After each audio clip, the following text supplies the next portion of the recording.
नमस्कार, स्वागत आहे आपल्या मराठी चॅनलमध्ये। आपल्या चॅनलचं नाव आहे मोनिका कोरडे। मी आहे मोनिका। तर बघा, आजचा टॉपिक खूप इंटरेस्टिंग होणार आहे। इंटरेस्टिंग अशा कारणासाठी कारण जशी मी यूट्यूबर बनले किंवा माझा प्रयत्न चालू आहे, तशाच पद्धतीने अजून बाकीच्या मराठी महिला असतील ज्यांना मराठी चॅनल यूट्यूब चॅनल सुरुवात करायची आहे किंवा सुरू पण केलेला असेल कुणी पण त्यावरती काम करणं अजून त्यांना जमत नाहीये।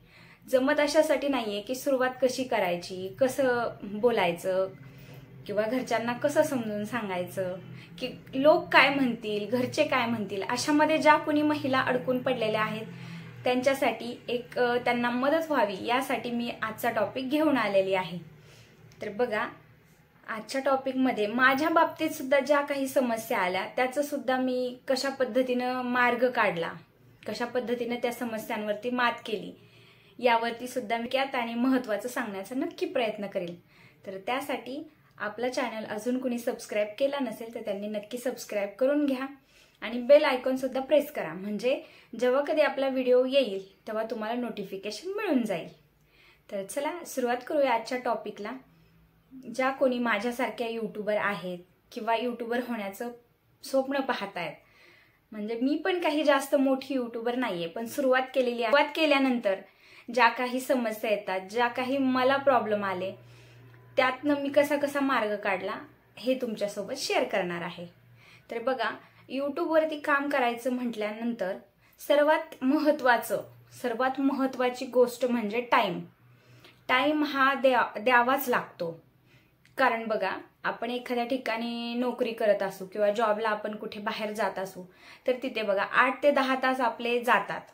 त्याचप्रमाणे यूट्यूब सुद्धा पैसे कमवण्याचंच माध्यम आहे, म्हणून यूट्यूबला सुद्धा स्पेशल असा वेळ काढावाच लागतो। असं नाही होत की आज व्हिडिओ बनवला आणि त्यानंतर 15-20 दिवस त्याकडे पाहिलंच नाही, असं करून चालत नाही। तर त्यामध्ये कंटिन्यूटी असायला हवी, म्हणजे एखादा टाइम आपण ठरवायला हवा, त्या टाइम मध्येच व्हिडिओ बनवायचा, पोस्ट करायचा, असं रेग्युलर असायला हवं ना की एक व्हिडिओ पोस्ट केल्यानंतर 10-15 दिवस त्याच्याकडे बघायचंच नाही। असं करून बिलकुल चालत नाही। आपण जॉब करताना कसं करतो, सकाळी 10 ते संध्याकाळी 5-6 पर्यंत का होईना तो जॉब कंटिन्यू करतोच पद्धतीनं। मी म्हणत नाही की एवढाच टाइम जातो, कुणाकुणाचं अर्ध्या तासात काम होतं, कोणाकोणाचं 1 तासात काम होतं। जसं आपला टॉपिक आहे तशा पद्धतीनं आपल्याला यूट्यूबसाठी टाइम द्यावा लागतो। कोणाकोणाचं डेली रुटीन असतं, मग डेली रुटीन मध्ये त्यांना पूर्ण दिवस कॅमेरा फेस करावा लागतो, म्हणजे दररोज जे काही काम करतात त्यामध्ये त्यांना थोडं शूट घेऊन तो नंतर एडिट करून त्यासाठी 1 दिवस त्यांचा पूर्ण जातो। पण ज्याचे कुणाचे कुकिंगचे वगैरे चॅनल असतात त्यांना तसा अर्धा-1 तास द्यावा लागतो। म्हणजे आपल्याला जे काही चालू करायचंय, आपल्या यूट्यूब चॅनल कशाबद्दल आपण करणार आहोत तो अगोदर ठरवून घ्या, त्याला लागणारा टाइम ठरवा, तरच आपण कुठेतरी यूट्यूब मध्ये काम करताना सक्सेस होऊ शकतो। तर बघा, माझ्या यूट्यूब चॅनलला सुद्धा मध्यंतरी खूप समस्या आल्या। भावाचं लग्न म्हणा किंवा मी गावी गेले किंवा अजून मुलं आजारी पडले तर मला सुद्धा तसं व्हायचं की मी व्हिडिओ आज अपलोड केला तर त्यानंतर 4-5 दिवस मला त्याकडे बघणंच होत नसायचं। पण त्यानंतर तोटा खूप व्हायचा, आपले सबस्क्रायबर आपोआप कमी व्हायचे, वॉच टाइम व्यवस्थित वाढत नसायचा। आता सुद्धा मी वॉच टाइम वरती जास्त फोकस करतेय, कारण मला आता सुद्धा तो कमी पडतोय। तर त्यामुळे मी जी चूक केली ते तुम्ही करू नका। त्यामुळे मी तुम्हाला सांगते, टाइमावरती सगळं काम करा, व्यवस्थित टाइम आपल्या चॅनलसाठी काढा, व्हिडिओ पोस्ट करण्यासाठी ठराविक टाइम ठेवा आणि त्याच वेळेमध्ये पोस्ट करा। तर बघा, माझ्या मैत्रिणींना फायदा व्हावा यासाठीच मी आजचा टॉपिक घेऊन आलेली आहे। ज्या कोणी मराठी चॅनलमध्ये काम करू इच्छितात, ज्यांना सुरुवात करायची आहे यूट्यूबसाठी, किंवा ज्यांनी फक्त चॅनल ओपन केलाय पण त्यावरती कसं काम करायचं हेच कळत नाहीये, त्यांनी हा आजचा व्हिडिओ शेवटपर्यंत बघा। तर चला पुढचा टॉपिक बघूया आपण। दुसरी गोष्ट बघा, यूट्यूब चॅनल सुरू करण्यामध्ये आपल्या शेजारचे, आजूबाजूचे, आपले नातेवाईक असतात त्यांना वाटतं की बाबा ही काय करतेय, सारखी मोबाईल हातात असतो, कॅमेरा हातात असतो, नक्की काय चाललंय हिचं. आणि खूप वेळा आपल्याला समजवण्याचा प्रयत्न सुद्धा करतात बघा. अगं ठेवून देते, कशाला करते, टाइम वेस्ट करते, लेकरांकडे लक्ष दे, काय चालू असतं तुझं, असं काही होत नाही, कुठनं पैसे मिळत नाही, किंवा जे काही करते तू उगी टाइम वेस्ट करते, घालवतेय टाइम, तोच टाइम दुसरीकडे लावला तर तुझा फायदा होईल. अशा लोकांचं एका कानाने ऐकायचं आणि दुसऱ्या कानाने सोडून द्यायचं. हा सगळ्यात बेस्ट ऑप्शन आहे. मी पण तसंच केलं. मला सुद्धा तसंच प्रॉब्लेम यायचा की जे कुणी माझ्याकडे बघायचं त्यांना वाटायचं काय बाबा बसते मोबाईल घेऊन, नक्की काय चालू असतं काय माहित नाही तिचं, लेकरांना व्यवस्थित वेळ देत नाही, खाऊ पिऊ घालत नाही त्यांना. पण मी काय केलं, शांतपणे, मला तोंडावर सुद्धा येऊन बोलायचे, काय सारखं मोबाईल हातात घेऊन बसलेली असते ग तू. पण मी त्याकडे दुर्लक्ष केलं. आणि तुम्हाला सुद्धा ते दुर्लक्ष करता आलं पाहिजे, म्हणजे नकारात्मक लोकांना दूर ठेवता आलं पाहिजे. ऐकायचं, बस ते काही बोलतील ते इकडनं ऐका, इकडनं सोडून द्या. त्यांच्या समोर फक्त हो होची मुंडी हलवत बसायचं. मी सुद्धा तसंच केलं. तर बघा, ह्याचा नक्की फायदा होतो. त्यांना एक वेळ असं कळून जाते की ही फक्त ऐकतेय, पण तिचं जे करायचं तेच करतेय. ऐकायचं जनाचं आणि करायचं मनाचं, ही म्हण तिथे कामी पडते. तर बघा, तुम्ही सुद्धा असं नक्की करा. ज्यांनी कुणी यूट्यूब स्टार्ट केलेलं आहे, ज्यांना कुणाला खूप मोठं यूट्यूबर व्हायचं आहे, माझं सुद्धा तेच स्वप्न आहे, खूप मोठं यूट्यूबर व्हायचंय. सगळ्यांनी मला ओळखलं पाहिजे. आणि सगळ्या महिलांचं तेच स्वप्न असतं की माझी स्वतःची काहीतरी ओळख असावी, यासाठी त्यांची धडपड चालू असते. तर बघा, अशा पद्धतीनं मी पण करते, तुम्ही पण करण्याचा प्रयत्न करा. तर चला बघूया आपण पुढचा मुद्दा कुठला असणार आहे. आपण पहा, जरी आपण समोर कॅमेरा ठेवून, मोबाईल ठेवून आपण घरातच शूट करणार असू, मग ते आपल्याला वाटतं की काय बाबा घरातच आपल्याला शूट करायचंय, मग कशाला आपण व्यवस्थित मेकअप करायचा आहे, किंवा कशाला व्यवस्थित आपण कपडे पण असं कुणी सुद्धा करायचं नाही. आपण आत्ता घरात आहोत, आपण घरात शूट करतोय, पण पूर्ण भारतातले सुद्धा लोक आपल्याला बघू शकतात, हे नेहमी लक्षात ठेवायचं. आपल्याला किती लोक बघणार आहेत आणि आपला व्हिडिओ कुठपर्यंत पोहोचेल हे आपल्याला सांगता येत नाही. त्यामुळे नेहमी जेव्हा जेव्हा आपण कधी कॅमेरा फेस करू तेव्हा नीट नेटकेपणाच असावा. मी म्हणत नाही की खूप सारा मेकअप, 1-2 किलो मेकअप थापूनच आपण कॅमेरा समोर बसायचंय, असं अजिबात सुद्धा नाही. जे काही आहे त्यामध्ये साधं, सिंपल आणि सुटसुटीत नीटनेटकेपणा असावा.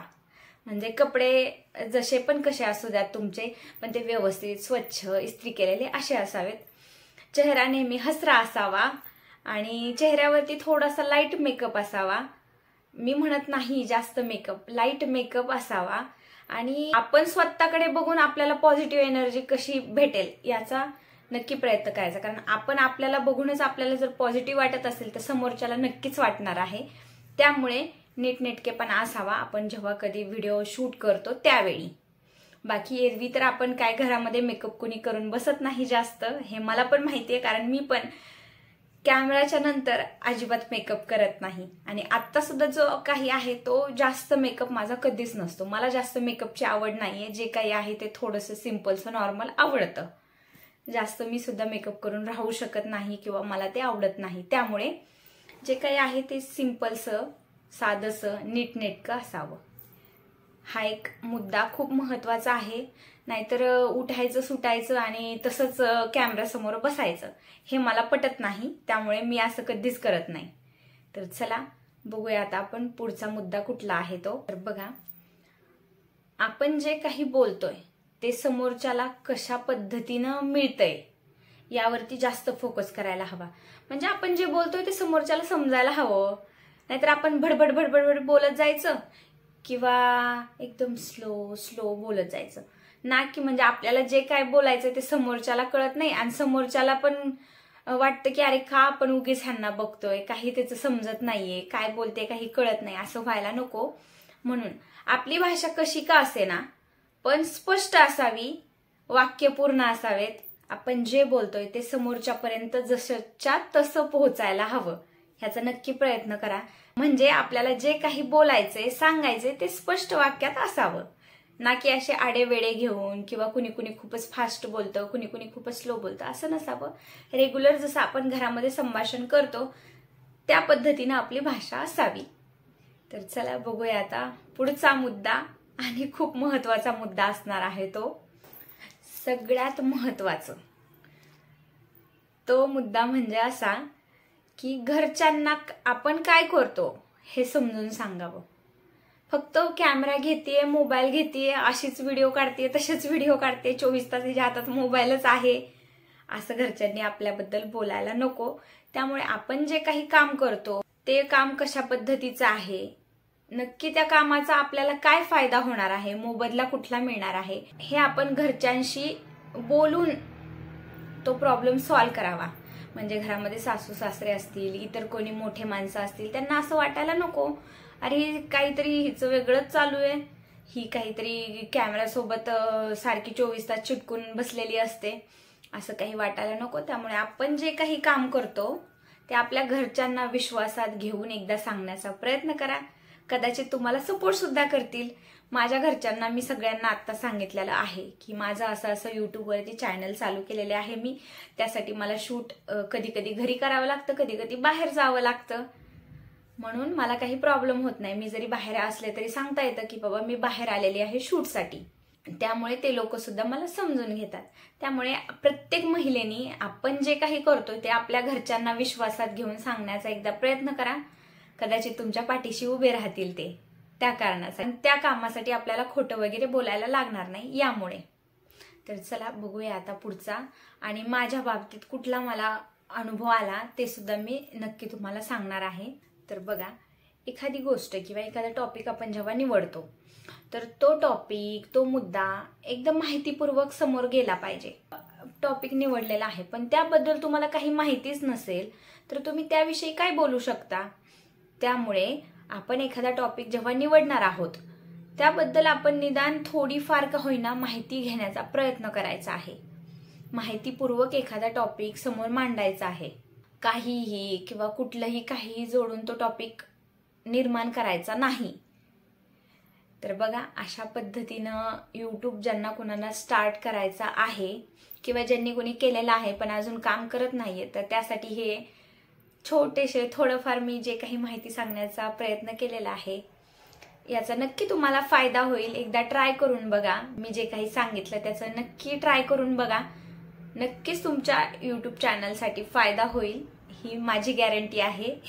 कारण मी पण जेव्हा कधी या सर्व चुका केलेल्या आहेत आणि या चुकांमधनं मी शिकले आणि त्यामुळे मी तुम्हाला सांगू शकले हे सगळं.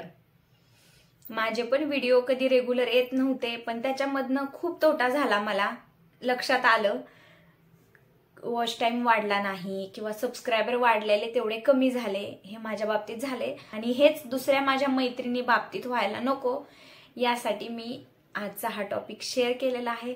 तर बघा, आजचा माझा टॉपिक तुम्हाला कसा वाटतो ते कमेंट करून नक्की सांगा. आणि आपल्या चॅनलला अजून कोणी सबस्क्राईब केलं नसेल तर नक्की सबस्क्राईब करा. आपला हा व्हिडिओ लाईक करा, शेअर करा, कमेंट करा. तर चला, सर्वांनी काळजी घ्या. Bye bye, take care, love you all, bye bye.